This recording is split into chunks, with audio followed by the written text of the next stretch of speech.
Morning, bore da.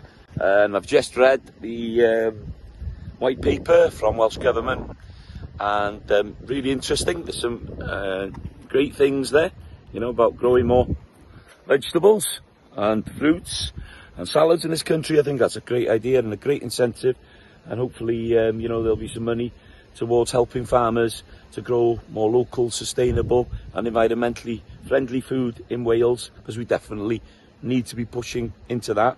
The only thing that's worrying me is this 10% of all farms need to go under trees. That is something that I don't think will work, because if you look across Wales, a lot of tenanted farms, and there'll be different tenants. So you'll have, you know, your 11 months, you'll have your 5-year farm business tenancies. Of course, you'll have a few 3-generational ones as well. But, you know, are the landowners going to want that? You know, I know it'll be a 5-year scheme, but 5 years is nothing when you talk about trees. You know, trees are there for hundreds of years, and I think, you know, the right tree in the right place, I haven't got a problem with it. But we're going to look at some farms that it's going to be impossible for them to plant trees. Trees, you know, planted by the seashore aren't going to grow. Trees really high on the uplands aren't going to grow. So we have to have a balanced debate about this. We have to talk about how we protect our habitats as well.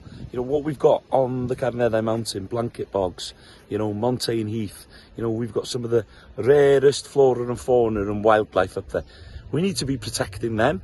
We need to be looking at how we can develop ways of protecting our peat bogs. You know, we're working on the cracks up there now, and they're fixing them. And, you know, that's with lottery heritage funding and National Park and the National Trust. And, you know, all these things are really, really important, because them areas are really holding massive amounts of carbon.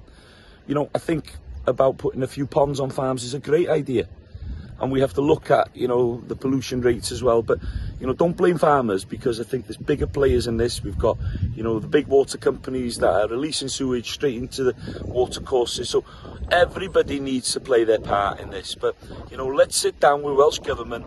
Let's talk to the ministers. Let's get a debate that's healthy, and it's going to be good for everyone. We're seeing massive protests in the Netherlands now.